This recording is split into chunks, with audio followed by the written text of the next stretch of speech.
हाँ जी बेटा जी, इस लैक्चर में ਆਪਾਂ ਕਰਾਂਗੇ एनवायरनमेंट इंपैक्ट असैसमेंट।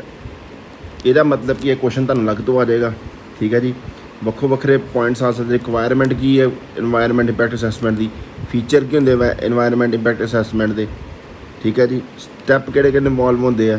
ठीक है जी, तो इंपोर्टेंस तो limitation of environment impact assessment. सब तो पहले एनवायरनमेंट इंपैक्ट असैसमेंट होंदा की है बेटे? देखो अजकल क्या होंदा, पहला क्या होंदा सी जो तो इन्नी ज़्यादा डेवलपमेंट नहीं हुई सीगियां।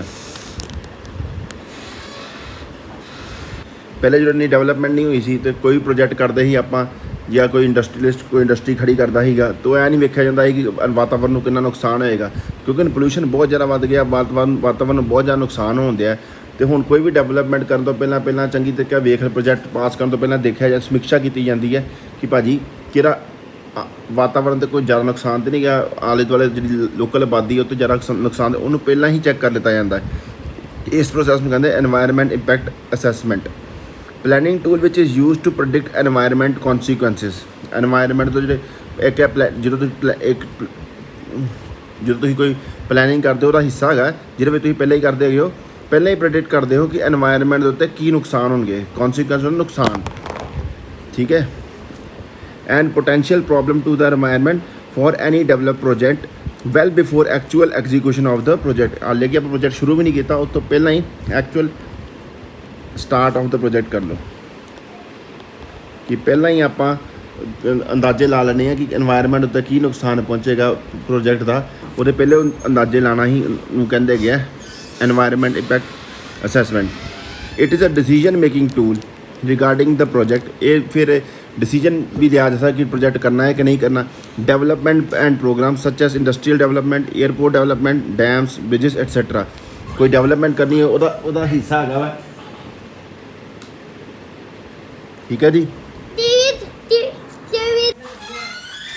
तो हुण बेटा जी अगे फिर रिक्वायरमेंट की होंगी एनवायरनमेंट इंपैक्ट असैसमेंट की। देखो जे तुसी कोई इदा का काम करना, प्लैनिंग करनी है, तुहानूं पहले ही करना पेगा। एक प्रॉपर अपॉइंटमेंट करनी पेगी लोगों की, उन्होंने द अपॉइंटमेंट तो उन्होंने पावरां देनी है पैनगियां को अपने डिसीजन लै सकन कि प्रोजेक्ट में पास करना कि नहीं करना। तो पहला स्टैप कि requirement of environment impact assessment का the empowerment the establishment of designated authorities to supervise the process and to undertake the EIA। जो उन्होंने एनवायरनमेंट का इंपैक्ट वेखना वा, उन्होंने उन्होंने बारे पढ़ना भी है। ठीक है, तो कम्यूनीकेशन प्रोसीजर बनाने, आपस में गल्लां किस तरह उन्होंने मतलब रिपोर्ट तैयार करनी है, टाइम टेबल तैयार करना भी कदों असेस करना है। Format required to for environment impact assessment, जोड़ा कि फॉर्मेट च रिपोर्ट भेजनी है वह भी उन्होंने बनानिया ने। Scientific technical review of the environment impact assessment, फिर उन्होंने साइंटिफिकली देखना कि जो एनवायरनमेंट के इंपैक्ट उन्होंने वेख्या टैक्नीकली उन्होंने कोई फ्लॉज है, गलतियाँ हैं, वह भी वेखनियां हैं।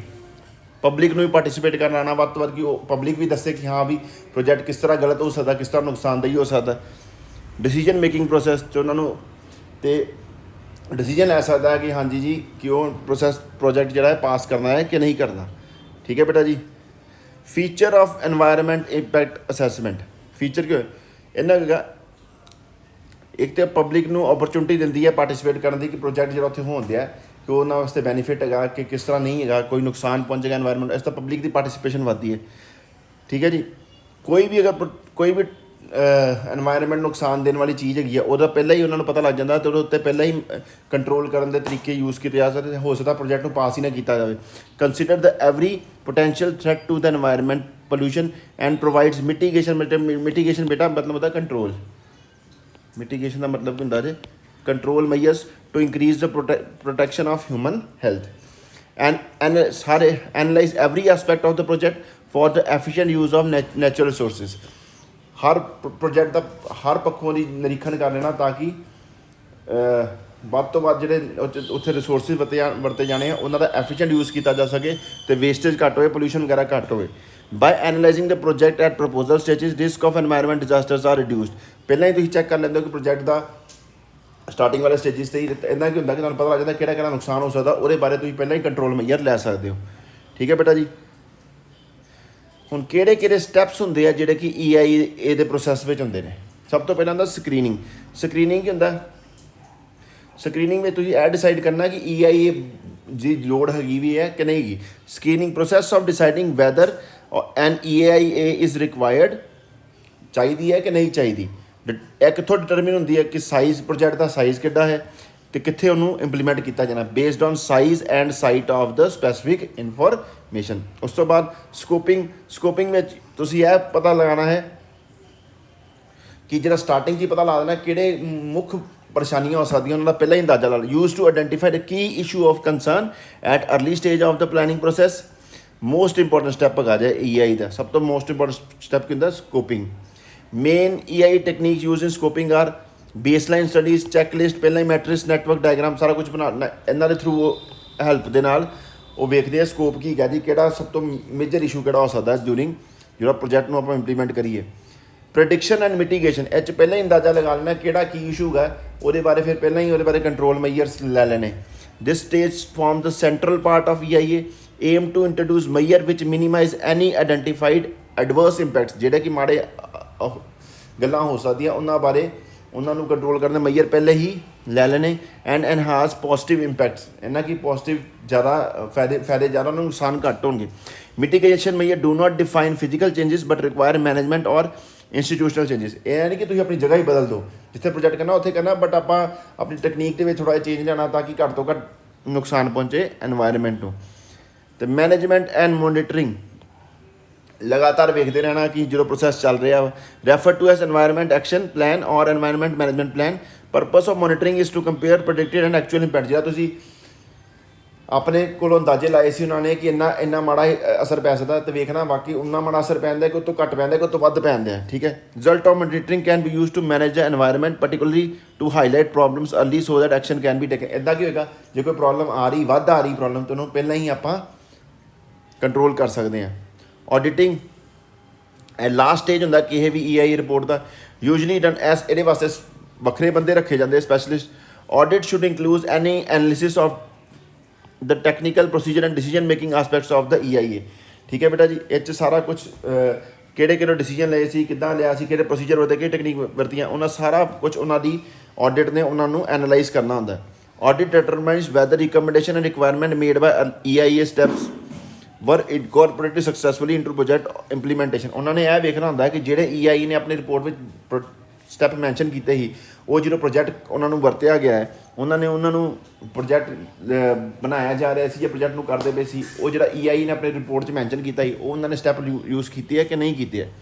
ਪਬਲਿਕ ਪਾਰਟੀਸਪੇਸ਼ਨ, ਇੱਦਾਂ ਕੀ ਹੁੰਦਾ, ਪਬਲਿਕ ਕੋਈ ਪੁੱਛਦੇ ਹਾਂ ਵੀ ਤੁਹਾਨੂੰ ਪ੍ਰੋਜੈਕਟ ਦਾ ਕੀ ਨੁਕਸਾਨ ਹੋ ਸਕਦਾ, ਇੱਦਾਂ ਕਿ ਪਬਲਿਕ ਨੂੰ ਬਾਰੇ ਅਵੇਅਰਨੈਸ ਹੋ ਜਾਂਦੀ ਹੈ। ਪ੍ਰੋਜੈਕਟਸ ਔਰ program have significant impact on the local population, so public participation is a planning process is essential. Managing uncertainty ਦੋ ਟਾਈਪ ਦੀਆਂ ਹੋ ਸਕਦੀਆਂ, associated with process, associated with prediction. ਜਿਹੜਾ ਕਿ ਪ੍ਰੋਸੈਸ ਦੇ ਨਾਲ ਤੁਸੀਂ ਕਰੋਗੇ, ਉਹਦੇ ਨਾਲ ਜਿਹੜੀਆਂ ਮੈਨੇਜਮੈਂਟ ਦੇ ਦੌਰਾਨ ਪ੍ਰੋਬਲਮਸ ਆ ਸਕਦੀਆਂ, ਜਿਹੜੀਆਂ ਤੁਹਾਨੂੰ ਪਤਾ ਨਹੀਂ ਹੋਣਗੀਆਂ, ਅਤੇ ਜਾਂ ਤੁਸੀਂ ਅੰਦਾਜ਼ਾ ਲਾਇਆ ਕਿ ਇਹ ਪ੍ਰੋਬਲਮ ਹੋ ਸਕਦੀ ਹੈ, ਬਾਅਦ 'ਚ ਆਵੇ ਨਾ ਆਵੇ ਕੋਈ ਤੁਸੀਂ ਕਹਿ ਨਹੀਂ ਸਕਦੇ। Important at data collection stage, ਇਹ ਜਿਹੜੀ ਹੈਗੀ ਹੈ, ਜਦੋਂ ਤੁਸੀਂ ਅੰਦਾਜ਼ਾ ਲਾਉਣਾ ਹੁੰਦਾ, ਤੁਸੀਂ ਡਾਟਾ ਹੀ ਕਲੈਕਟ ਕਰਦੇ ਨਾ, ਇੱਦਾਂ ਦਾ ਅਗਰ ਡਾਟਾ 'ਚ ਕੋਈ ਮਿਸਟੇਕ ਹੋਈ, ਤੁਹਾਡਾ ਅੰਦਾਜ਼ਾ ਵੀ ਹੋ ਸਕਦਾ ਹੈ, ਗਲਤ ਹੋ ਸਕਦਾ। ਅਤੇ ਬੇਟਾ ਜੀ ਇਹ ਹੁੰਦੀ ਜੇ ਸਾਰੇ ਸਟੈਪ ਹੁੰਦੇ ਆ ਜਿਹੜੇ ਵੀ ਕਿਸੇ EIA ਰਿਪੋਰਟ ਦੇ ਵਿੱਚ ਬਣਾਉਣ ਦੇ ਦੌਰਾਨ ਲਏ ਜਾਂਦੇ ਆ, ਠੀਕ ਹੈ ਜੀ। ਇੰਪੋਰਟੈਂਸ ਆਫ EIA, ਅਤੇ EIA ਲੈਣਾ ਕਿਉਂ ਹੈ, ਠੀਕ ਹੈ ਜੀ। ਇਹ ਅੱਜ ਕੱਲ੍ਹ ਕੋਈ ਪਲੈਨਿੰਗ ਕਰਨੀ ਹੈ, ਉਹਦਾ ਸਭ ਤੋਂ important tool, management tool for planners and decision makers. Project pass ਕਰਨਾ ਵੀ ਹੈ ਕਿ ਨਹੀਂ, ਪਹਿਲਾਂ ਹੀ ਅੰਦਾਜ਼ਾ ਲਾ ਲੈਂਦੇ। Environment assessment is now accepted as essential part of development planning and management, ਕਿਉਂਕਿ ਐਨਵਾਇਰਨਮੈਂਟ ਦੇ ਉੱਤੇ ਕੀ ਅਸਰ ਪਏਗਾ ਅੱਜ ਕੱਲ੍ਹ ਪਹਿਲਾਂ ਹੀ ਵੇਖ ਲੈਂਦੇ ਆ ਕੋਈ ਵੀ ਪ੍ਰੋਜੈਕਟ ਨੂੰ ਪਾਸ ਕਰਨ ਤੋਂ ਪਹਿਲਾਂ। A key output of the EI should be an action plan to be followed during implementation and after implementation during the monitoring phase. ਜਦੋਂ ਪ੍ਰੋਜੈਕਟ ਚੱਲਦਾ ਪਿਆ ਹੈ ਅਤੇ EI ਨੇ ਜੋ ਆਪਣੇ ਗਾਈਡਲਾਈਨ ਦਿੱਤੀਆਂ ਸੀ, ਉਹਨਾਂ ਦਾ ਪਾਲਣਾ ਹੋਈ ਕਿ ਨਹੀਂ ਹੋਈ, ਉਹ ਪਹਿਲਾਂ ਵੀ ਜਦੋਂ ਪ੍ਰੋਜੈਕਟ ਹਾਲੇ ਸ਼ੁਰੂ ਕੀਤਾ ਜਾਂ ਪ੍ਰੋਜੈਕਟ ਬਣ ਵੀ ਗਿਆ, ਉਸ ਤੋਂ ਬਾਅਦ ਵੇਖਣਾ ਕਿ EI ਦੇ ਉੱਤੇ ਜੋ ਗਾਈਡਲਾਈਨਸ ਦਿੱਤੀਆਂ ਗਈਆਂ ਸੀ, ਉਹਨਾਂ ਨੂੰ ਕੀਤੀ ਗਈ ਕਿ ਨਹੀਂ ਕੀਤੀ ਗਈ। To enable the action plan to be effective, ਜਿਹੜਾ ਵੀ ਐਕਸ਼ਨ ਪਲਾਨ ਉਹਨਾਂ ਨੇ EI ਨੇ ਦਿੱਤਾ ਸੀ ਉਹ ਇਫੈਕਟਿਵ ਹੋਵੇ। The EI may also recommend change to the laws and institutional structures, ਅਤੇ EI ਕੀ ਕਹਿ ਸਕਦਾ ਹੈ ਕਿ ਆਪਣਾ ਜਿਹੜੇ ਟੈਕਨੀਕ ਦੇ ਵਿੱਚ ਜਾਂ ਇੰਸਟੀਟਿਊਸ਼ਨ ਦੇ ਵਿੱਚ ਕੋਈ ਚੇਂਜ ਲਿਆਉਣਾ, ਤਾਂ ਉਹਦੇ ਬਾਰੇ ਵੀ ਉਹ ਦੱਸ ਸਕਦਾ ਹੈ, ਠੀਕ ਹੈ।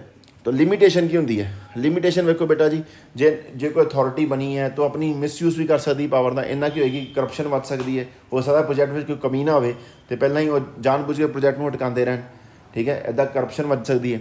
EIA ਇਨਵੋਲਵਸ ਪਬਲਿਕ ਡਿਸੀਜਨ, ਤੇ ਪਬਲਿਕ ਡਿਸੀਜਨ ਐਂਡ ਪਾਰਟਿਸਿਪੇਸ਼ਨ, ਇਹ 'ਚ ਪਬਲਿਕ ਡਿਸੀਜਨ ਵੀ ਹੁੰਦੀ ਹੈ, ਬਟ ਇਨ ਐਕਚੁਅਲ ਪ੍ਰੈਕਟਿਸ ਸੱਚ participation is limited specially in India. ਜ਼ਿਆਦਾਤਰ ਲੋਕੀ ਆਪਣਾ ਮਤਲਬ ਉਹ ਆਪਣਾ ਰਾਏ ਦਿੰਦੇ ਨਹੀਂ ਗੇ, ਠੀਕ ਹੈ ਜੀ। The cases where EIA is linked to licensing process, it may become a tool for rent seeking and could be a source of illegal influence on the responsible authorities। ਹੁਣ ਜਿੱਥੇ ਕਿ ਲਾਇਸੈਂਸ ਵਗੈਰਾ ਲੈਣਾ ਹੋਏਗਾ ਤੇ ਉੱਥੇ ਤੇ ਕੀ ਹੋਏਗਾ, ਇਲੀਗਲ ਮਤਲਬ ਬੰਦਾ ਆਪਣਾ ਬ੍ਰਾਈਬ ਰੂਬ ਦੇ ਕੇ, ਰਿਸ਼ਵਤ ਦੇ ਕੇ ਆਪਣੇ ਕਰਪਸ਼ਨ ਦੇ ਕਰਕੇ ਵੀ ਆਪਣਾ ਪ੍ਰੋਜੈਕਟ ਪਾਸ ਕਰਾ ਸਕਦਾ, ਹੋ ਸਕਦਾ EIA ਰਿਪੋਰਟ ਵੈਸੇ ਹੀ ਪਾਸ ਕਰਾ ਲੈਣ।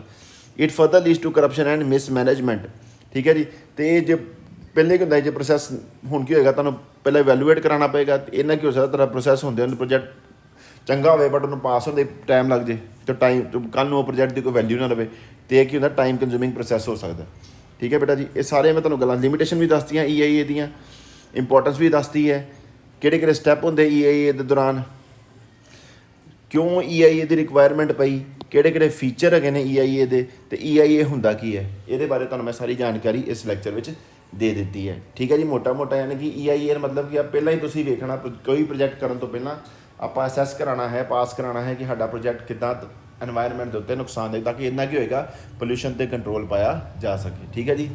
ਧੰਨਵਾਦ ਬੇਟਾ ਜੀ।